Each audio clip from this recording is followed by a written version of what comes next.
Hello and welcome to India Boardroom. On this panel, we will be discussing drivers of future consumption in India. Our panelists are Kamal Bali, President and Managing Director for Volvo India, Naveen Soni, President for Lexus India, and Vishaal Dutta, who is the Vice President and Head for Modern Trade at LG Electronics. And also a welcome and thank you to the viewers of this panel discussion. So private final consumption expenditure, which powers 60% of the GDP in India, is expected to grow into a 6 trillion opportunity by 2030. This consumption growth is on back of a 1.4 billion strong population that is younger than that of any other major economy in the world. Also, very importantly, household savings have historically been high as thrifty and cautious Indian families put away more than a fifth of their income for a rainy day. And this buffer provides support to domestic consumption expenditure even through challenging cycles in economic activity. So given the centrality of domestic consumption to our economy, this is a key topic for any business leader. Let's dive into our discussion and explore the main facets of consumption and its growth. Kamal, I'm going to start with you. We are coming out of a couple of very strange years. Why don't we get through that before we turn our attention to the future? What's been your experience in overall consumption level with the two successive COVID years? Yeah, so thank you, Nikhil. Thank you, Economic Times, for having me on this panel. Pleasure to be here, and especially Nikhil, seeing you after a long time. The pandemic actually struck each one of us, I think, with shock, disbelief, and confusion initially. While I must admit that it did teach us a number of lessons on resilience and adaptability, and on which all of us did very well, I think most of us. The toughest part has been losing your near ones and dear ones. And we were all caught many times very helpless and unaware, And so I think this was one big challenge, which I thought we saw that happen. But when it comes to business, things did return quite fast with each lockdown. This is also because in our case, in construction equipment and commercial vehicles, a lot of our businesses are entwined with infrastructure development and road building, where authorities kept on pushing on the pace during even this period. So I think that was one. We actually did a lot of new things. We forged new partnerships, which we never would have imagined before the pandemic. And also, I mean, the way we looked at our suppliers, customers, and I think also employees too. I think the ability to come together remotely and keep critical businesses running was something everyone ensured it. So we strive to protect our suppliers in this period from any cash flow challenges that they may have. And I think this has further built really enduring relationships. Of course, we must remember that this was also possible because we already knew each other in the past. So digital tools at workplace have been a norm. And I think a few things which changed dramatically was the e-commerce gaining ground and had key influence on trucking and transport, for instance. As we see e-commerce, telehealth, online learning, online streaming, this has all accelerated in months to a level that would have taken, to my mind, years. And I think you would know better than any one of us that e-commerce numbers are actually surging to almost 2030 levels already, what were projected. So it so happens many organizations, including us, have also declared our global sustainability mission. I think this also, I think, is directly a key factor as a consequence of this pandemic. To be very frank, I think this pandemic has been like a pause, reset, and a fast forward button. Pause because we were all stuck. We were, for some time, we didn't know what to do. We went into a state of introspection. Reset because we started reimagining what could be the future and how to deal with this new reality. And then fast forward because I think thanks to digitalization, digital transformation, and some new ways of doing things, people have all come to understand that we can really do things very, very fast. And I think this has also led to amplified acceleration on innovation, startups mushrooming, forging new collaborations and partnerships, new ways of working, agility and adaptability. I think these are some of the key words which have really come up, Nikhil, and I think this has really changed the way we have been doing things. Of course, the pandemic also has also fast-tracked the future of mobility.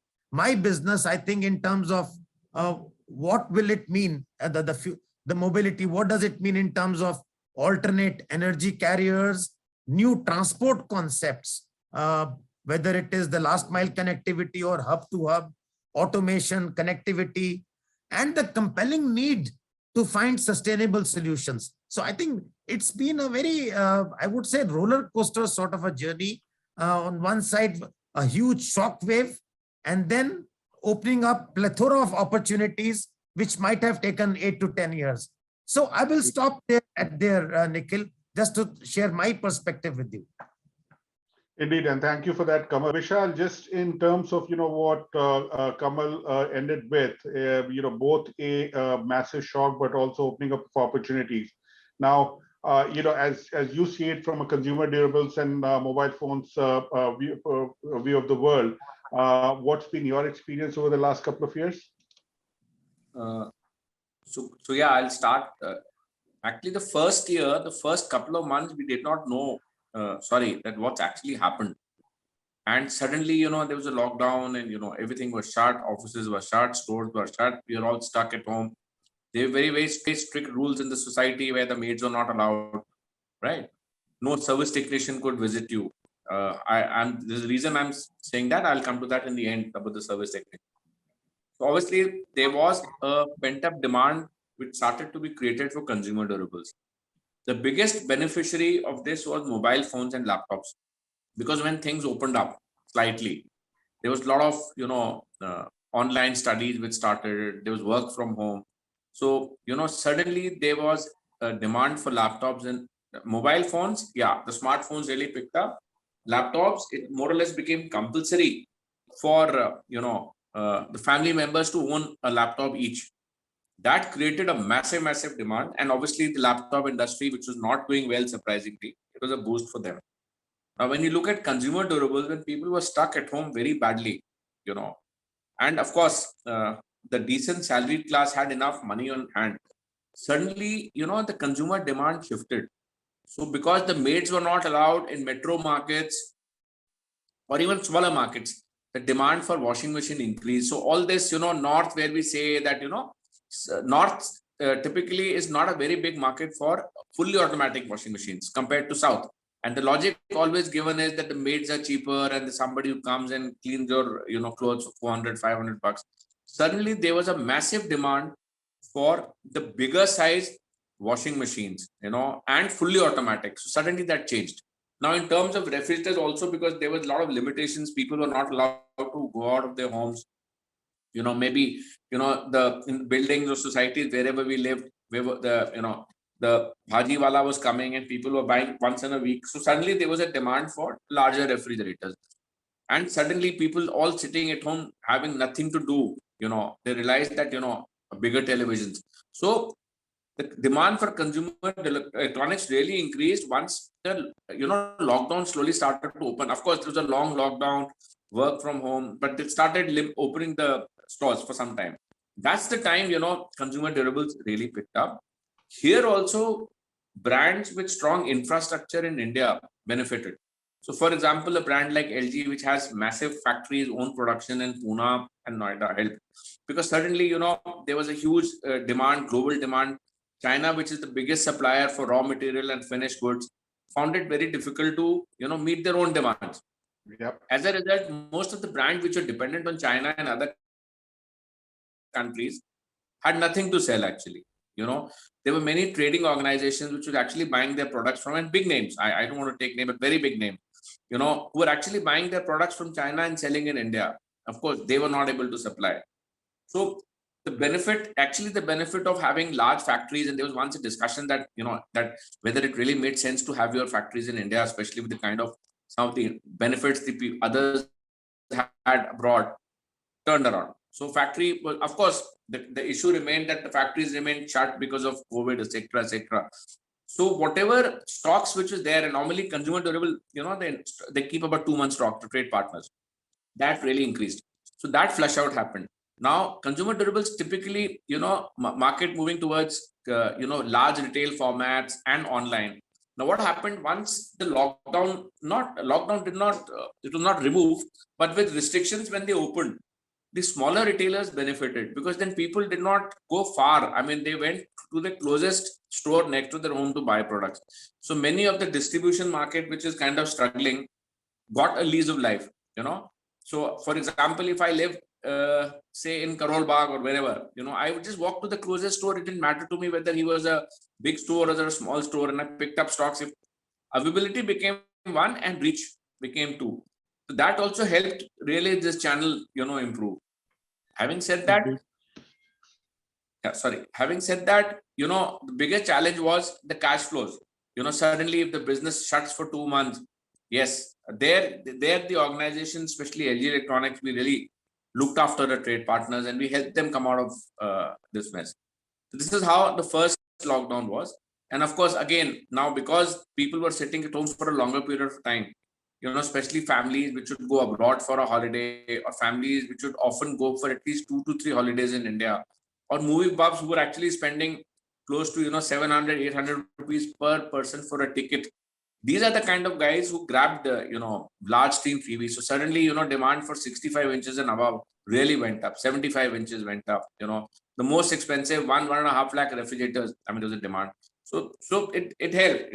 And a brand like LG, which has own factory, own infrastructure, we were able to meet the demand to a large extent. Completely. Thank you for that, Vishal. Now, the part of India that you sell your products to is indeed kind of some of the most privileged and affluent folks. They would have had also a number of the constraints that was universal. But from your perspective, what was the consumption story for the last couple of years? So it's as predicted. Luxury car market, which I represent, went through a terrible time in terms of slowdown in the industry. So from a peak of say 40,000 units that were sold in say 2018, it slipped to something like 20,000 units across the country within no time, within 2 years. So which was a natural outcome of what I would say is the pandemic effect that is happening.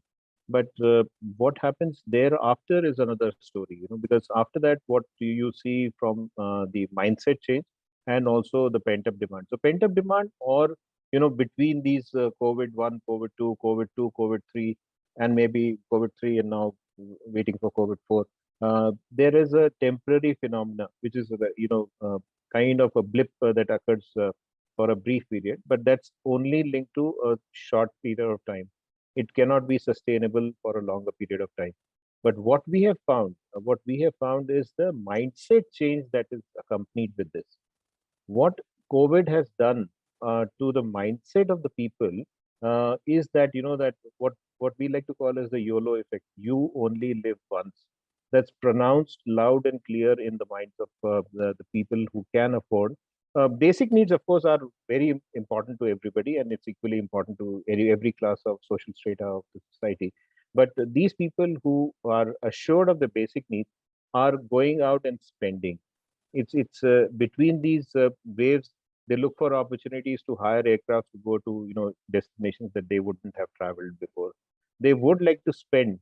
India is basically a saving economy, as we all know, but things are changing. Things are changing to an extent that this 20,000 volume that we had gone down to might be touching maybe 37,000 by the end of this year. So we are back to where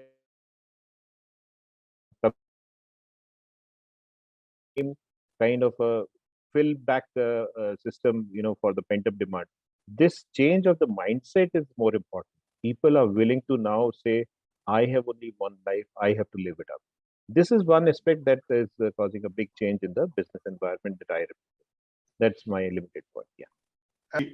Naveen, and I'm going to actually pick up from there and ask all of you to talk about this in a little more detail. Naveen, maybe I'm going to ask you to elaborate first, and then I have Kamal and Vishaal also chip in. But a couple of years ago, we at Bain did some work on the future of consumption in India for 2030. And if we talk about not just the next few quarters, but over a 6 to 8 years out period, uh, there's a fundamental shift that's coming. The generational cohorts that were in the peak, who were in their peak consuming years during the past 2 decades, the 40 somethings and the 50 somethings of today, they were still born between the 1970s and the 1980s. Yeah. And people like us, we still carry some memories of a more constrained era where consumption options were fewer and thrift was of greater value. Over the next decade and more, one of the biggest changes will be the coming of age of the true children of liberalization, people who have now the earning power and were born after the 90s.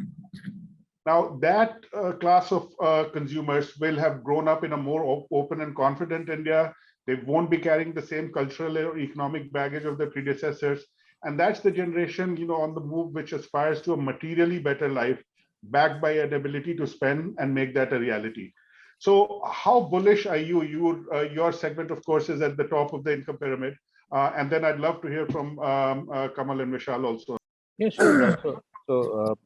Basically, what we've been seeing is that the economic projections that the government is talking about and working towards it, I'm sure they'll be realized soon. But important thing, what you have raised is also linked to the point that I was making earlier about the mindset change. People are their start of point is different. They're starting off at a different point. Today, the younger generation wouldn't mind leaving a job if they don't like doing the job without even having a confirmation of where he'll get the next month's salary from. That's the change of the mindset that is happening in the society, whether it's generation Y, Z, B, whatever you want to call it. But their starting point is very much different, and they kind of have their own priorities. I'm sure Vishal has enough and more stories to talk about how they are buying mobile phones beyond their salary class, etc. So these marketing definitions of marketing demographically segmenting the market or economically segmenting the market will all go for a toss, because people's spending capability is one thing, but people spending ability or intention is very, very different. So that is there. India, I think, from the auto space, and especially from the spec segment that I now represent, has a unique opportunity, because in India, 1% of the country holds 73% of the wealth. Now, these are people who used to buy vehicles earlier in the segment that I represent, but things are changing. Why they are changing? Because people are wanting to experiment, grow, aspire, get into newer areas, etc., etc. So, from that point of view, for example, in our market is just 1% of the total market is luxury car market. If 30,000 cars are being sold in luxury car, there are 3 million cars sold across the country in the mass market. So we are just 1%. China is 14%. So I'm not making a comparison to China, but if you look at what happens there, can happen here also. Given that that the propensity to spend, the intention to spend, the ability to spend is likely to go up, and people are willing to experiment. People are wanting to go out and say, I want to express myself. It's also partly driven by the fact that they've seen miseries of the worst kind, they've seen losses of the worst kind, which makes them very uncomfortable and say, okay, listen, I have only one life, let me live it up. Kamal, you have a view on the demographic shifts and how that's going to change demand? Absolutely, I think, and I completely agree with your earlier point that people born after 90s, and I think after the liberalization, they are going to hold the key. But I think I personally believe that we are at the cusp of a socio-economic transformation not witnessed at least in the last 50 to 60 years, very, very clearly. And I believe that India will remain for the next 1 decade at least amongst the fastest growing economies and an aspirational economy. And I think, I say this because of a number of factors at play. I think number one, I think there's a huge rebalancing of global value chain that is happening, especially in manufacturing. And you will see India's manufacturing share in GDP going to grow dramatically, which we all have been aspiring for last 20 years. but the needle hasn't moved much. It has always remained between 15 to 18% of GDP. But you will see over the next 5 years that this will cross 22% to 25%, with almost $4 trillion of manufacturing getting rebalanced, and India is going to be one of the main beneficiaries. And why I say manufacturing? Manufacturing is very critical to creating that multiplier effect on jobs and income. And this will set off a virtuous cycle of growth and therefore consumption. And this is one part. I think manufacturing is going to be one key driver. The other thing is, I think some of the government policies, I have to admit, are very, very positive. Things like PLI scheme, things like ESDM manufacturing, which has never happened in India, investments for ESDM, battery manufacturing, lower tax regime for manufacturing, the startup ecosystem, which itself is creating so many jobs. And then, of course, poverty elimination drive I think which is happening across states. All this, Nikhil, is leading to larger consumption, and that kicks off a very, very good consumption, this virtuous cycle of people consuming more, therefore demand going more, and all of that in a big way. And then, of course, with connected solutions, with digitalization, I think the gaps between regions and urban rural dispersion will narrow dramatically. And I think this will also add to tremendous. So to my mind, I'm very bullish on India consumption story. I believe the stars are finally aligning, and all factors are converging towards a story which will be really interesting to follow. Yeah. And Vishaal, some perspectives from you, given the much wider part of the country that your product range caters to. How do you see that growing and changing over the next decade? See, growth is now a done thing, especially for brands which have strong infrastructure in India. Like I said again, because of this COVID thing happening in China, a lot of manufacturers who are dependent on China would have started to struggle now. Maybe Jan, Feb, March, they were okay. They had good inventories to sell, but now suddenly they're going out of stock because China is not able to, you're not getting the raw material from China. And also, I think what has now happened is that many organizations have actually learned that going forward, work from home is not a bad idea. So a place like Mumbai, where I am based, I've seen many of the offices people have vacated their offices, larger offices, and people have moved to smaller offices. Plus now it's no more of coming to office every day. Even large organizations are saying come once a week twice. So that has continued to have a demand for durables. Now gadgets have become very basic. I mean, people are trying not to be too dependent on the maid servants, etc. So suddenly, there's a huge demand for dishwasher. And it still continues right now. There's a demand for new products. Dishwasher is coming in. People are getting very health conscious. So, people are changing. They're wanting to buy the best water purifiers in the market. And then last 2 years, we have missed out on the summer season. Now, summer season, typically the compressor product demand really goes up, which is refrigerators and air conditioners. Now, refrigerators has slightly changed now, and it's more or less become 12 months. But AC still, a large part of AC is sold during March, April. So this year, we've been able to witness that. So this year, again, some of the brands were very worried that what if, when is COVID going to come? Because in the beginning of the year, people said COVID is expected to come again in April, etc. However, COVID came in April and January and went away also. But now what has happened is that March and April has seen some crazy demand for air conditioners, which is really taken care of the entire year. That's the kind of demand which is. So I think from the manufacturing point of view, it is a question of strength now. Who's able to meet the demand? So there is no challenge in terms of any demand going down. In fact, it's going up. The only thing is consumer behavior is changing. So earlier TV went at 32 inches. Now the entry level model for a television was 32 inches. Now that's moved to 43 inches. 32 is like probably it'll become history the way things are. Similarly, semi-automatic is coming down. Now, fully automatic contribution is going up. And from that point of view, the ASPs are going up. So, consumer durables actually right now. Indeed, and I'm going to stay with you, Vishal, to ask you to say a little more on the next theme.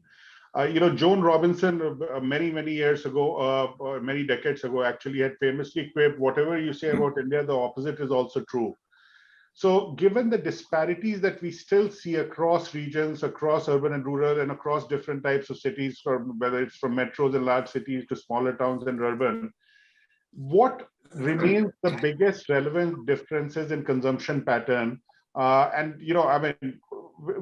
are the differences being accentuated further? Where are differences going to be converging? So, some thoughts from you on this, Vishal, before we ask Naveen and Kamal. I think the biggest, like I said in the beginning also, so there are certain products in India and the rural market which is normally, which is not really selling. Like for example, washing machines, I gave you an example. Dishwasher, washing machine, because of availability of cheap labor, you have domestic helps coming in. Now with this happening, and people themselves, it's not only about the government law, it's about a lot of people, declaring self-discipline and saying, okay, we don't want maid servants coming, etc., and all that. So that has really helped growth in terms of products which were basically earlier called the metro products. Like for example, a microwave. Microwave, usually they say, okay, in a metro city, husband wife working, both of them go out. They need to come home, they need to cook food. So microwave, which was just used to warm foods, is now become a gadget to cook food also, because it does very good baking and stuff like that. So that is one change, and that was again a metro kind of a thing. Now that's gone back to rural markets also. Now obviously there are people who are still scared of going to movie halls, a lot of them. Now they have created their own home theater rooms in their own homes. They've bought large screen TVs, and OTT has helped. The content in OTT seems to be far better than the kind of movies that are released today. So people are more than happy, watching, buying large screen TVs. So the contribution of large screen TVs has really gone up. That's one difference, and that's across the country now. It's no more a metro or a non-metro, rural or urban. It's all about affordability. If you have money, people are going for the large sized. Kamal, your business cuts across, different types of vehicles, passenger or commercial, as well as, kind of infra-related businesses. What differences do you see across regions or, different parts of the country? Yeah, I think, Nikhil, what you said is absolutely true. India is indeed a land of contrasts and also of paradoxes. But I can share a proof point on this very clearly. You see, if you look at typically a Volvo truck, which is priced almost, the initial price is almost 3 times of a competitive truck. But actually, and one would say that people would not buy this truck because it is priced high, but I think it's actually the economics of the truck. So if the truck can work for say 21 hours a day, I mean for 20, and it can carry on loads which are constantly 95% of capacity. So the economics is completely different. So today we have a market share of almost 80% in the mining segment, where trucks are required to perform on very heavy duty cycles and working at very difficult gradients, and working 21 to 20 hours a day and carrying very difficult loads. So I think the end of the day, I think on the face of it, we believe that it is just the initial price point that people get worried about. I think end of the day, people are looking at the value proposition. And I think if the value proposition can be explained, and that is the shift I'm noticing more and more, Nikhil, even if you look at long haul trucks, where trucks typically in India do 150,000 kilometers in a year. And if these trucks can do 300,000 plus kilometers in a year, the economics of a superior, higher priced truck is better than or equal to an economics of a cheaper priced truck. So I think, to my mind, we need to look at really the economics, and the customer is today becoming very discerning on total cost of ownership. And I think that is the key forward. And to my mind, if if brands can explain that value proposition, I think you will find that the people will not get worried about the initial price points as much as we think, at least in my kind of business proposition. Yeah. Very interesting, and absolutely right about the Indian consumer being value conscious, not price conscious, when it comes to making choices. Naveen, now your consumers, fret a little less about these topics than the average customer, but also, as that's very celebrated story when the market for luxury cars in, kind of small cities or large towns, in Maharashtra elsewhere, or even Ludhiana before that, actually surprised a lot of the industry watchers who were focused more on the Bombays and Delhis and Bangalore's of the country. How do you see that, going forward, Naveen? Consumption patterns are changing, and that we have to recognize and on board and then move forward. One of the effects of the pandemic was that a lot of people migrated from bigger towns to smaller towns, but they also carried the image of what they would be doing in the bigger town to the smaller town. I remember speaking to a dealer friend of mine who happens to be from Chennai, and then he said that when he traveled to his uh, native place, he was surprised to see the landscape post pandemic. There were these mini showrooms and mini workshops and mini so and so coming up, which was giving a feel of the big city to a small town, right? Now what happens, internet is one big change point. Online shopping and all those things is one big change point. But what actually starts to happen is people's mindset, people's use of these products, goods, facilities becomes blurring between metro and urban. Like you said, Ludhianas of the world become more important. I'm going beyond that also. I'm going to town C, town D kind of situations where actually the consumption patterns are becoming very different. In my earlier organization, that is Toyota side, when we were opening up dealerships to cater to what we thought would be the A and B segment, we are pleasantly surprised when people walk with bags of cash and say, "I want a Fortuner."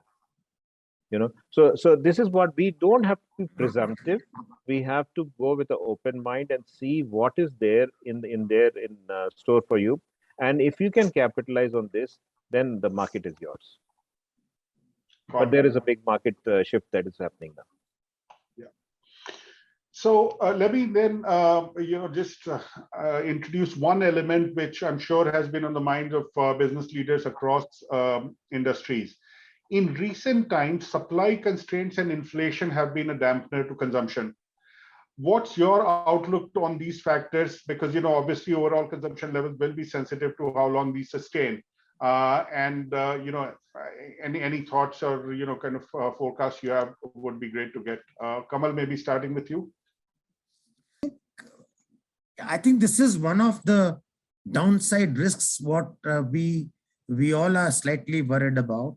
In fact, the going is otherwise very, very smooth for I think most of us in India, despite I would say challenges in many other markets in the world. India seems to be doing well, but I think there is a downside risk on inflation. We see WPI, which is the wholesale inflation, at high double digits continuing, and we feel that this will put a pressure on the retail inflation as well.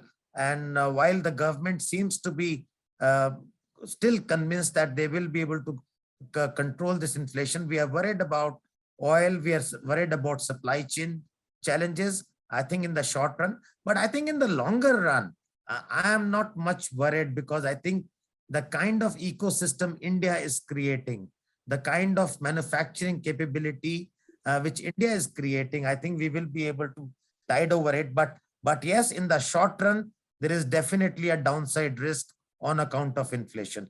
And if you look at markets around India, I mean, if you look at the smaller markets, if you look at Nepal, if you look at Sri Lanka, they are already feeling the pinch of balance of payment situation and inflation, the dual impacts. And so I think these are some worrying signs, but to my mind, India is not at that higher risk, but there is definitely a downside risk of growth moderating on account of these inflationary pressures. Yeah.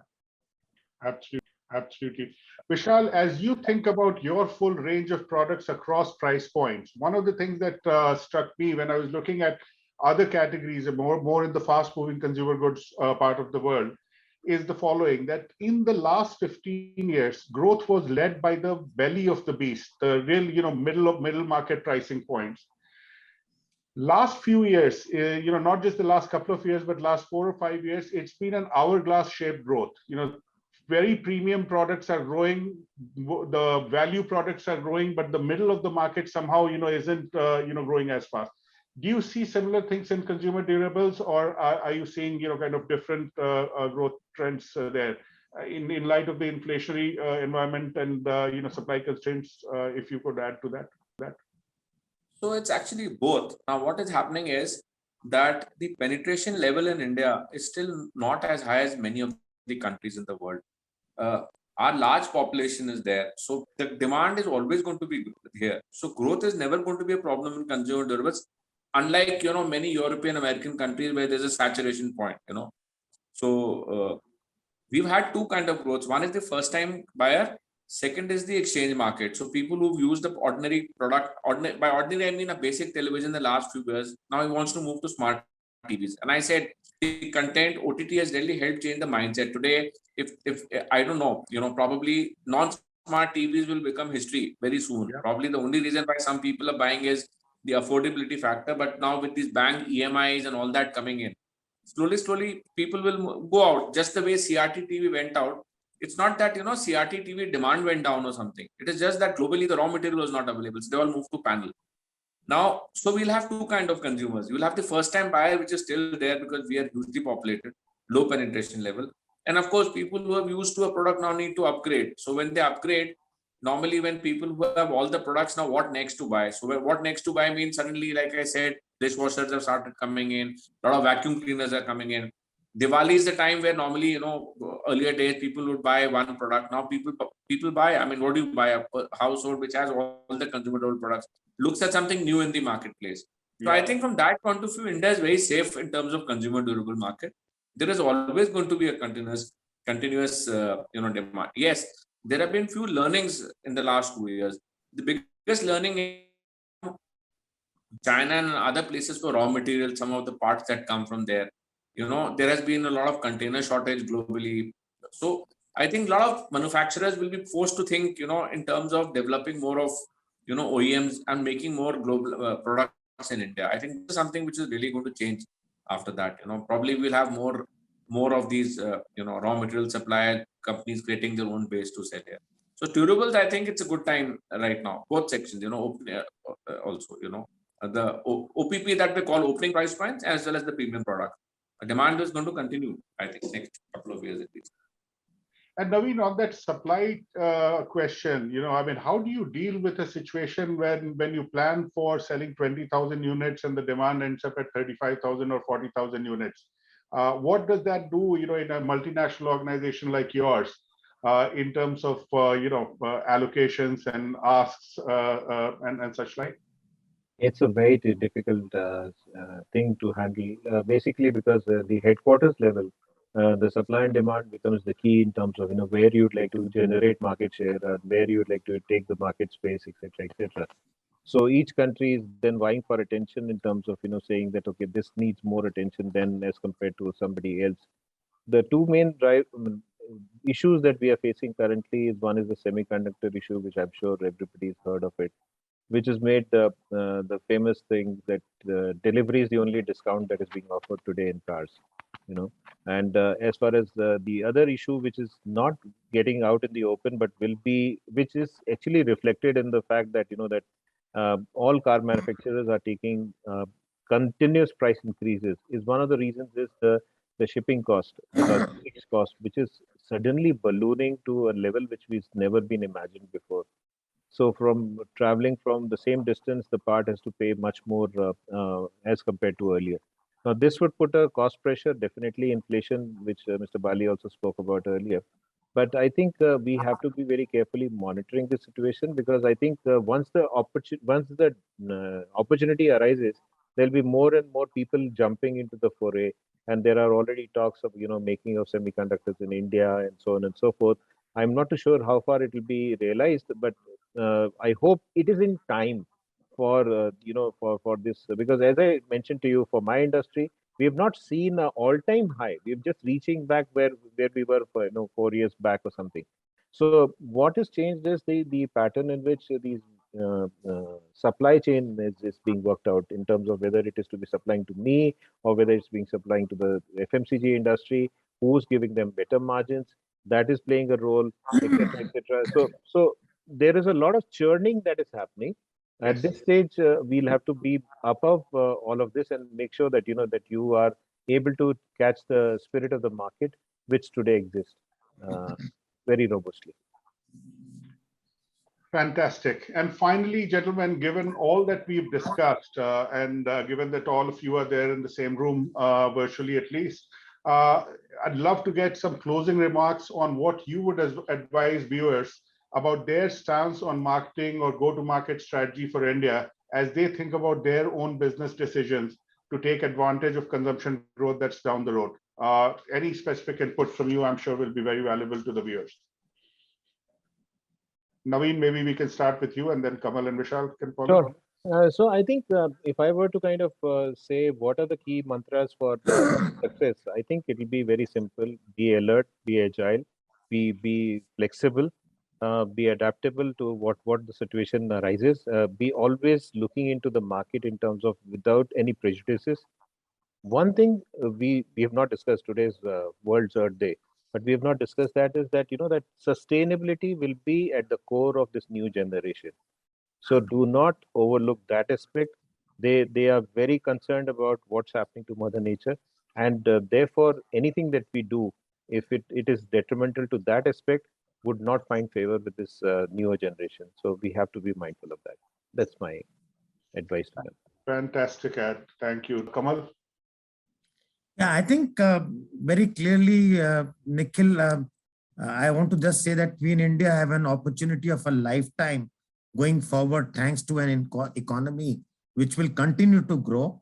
The supply chain rebalancing, what I was talking about, will certainly help India. The various forward-looking policies, if they continue, will only gather momentum for the economy. So I think it's important that we think big and ride on this promising future. And Indian incomes will rise. That is another thing, thanks to a multiplier effect on manufacturing, which manufacturing will provide. And so will segments across range, mass to value to premium. I think all segments of economy, you will see this. But I want to just caution about two things. One thing which I always worry about is the rising global inequities. I think which is a real worrying factor for all of us, not as just business, but also as citizens. I think there is growing inequity, especially economic inequity across the world, not only in India. We will have to watch out for that. We will have to see how we can be more inclusive as we grow, as we look at emerging technologies. And I think the digitalization, the digital transformation can help to reduce some of this divide in a much better way. And I completely agree with Naveen that ESG, the care for environment, society, and transparent governance is going to be the key. So I think this is our opportunity. As I said earlier, the stars are aligning, and I think we have the best opportunity. So let's go ahead and grab it. Yeah. Thank you, Kamal. Thank you, Kamal. Vishaal, any closing thoughts and inputs from you?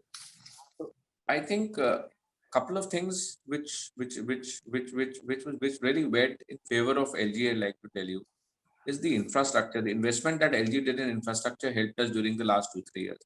Now the biggest is consumer service. I mean, consumer service and good quality of products, even though our products command a premium in the marketplace.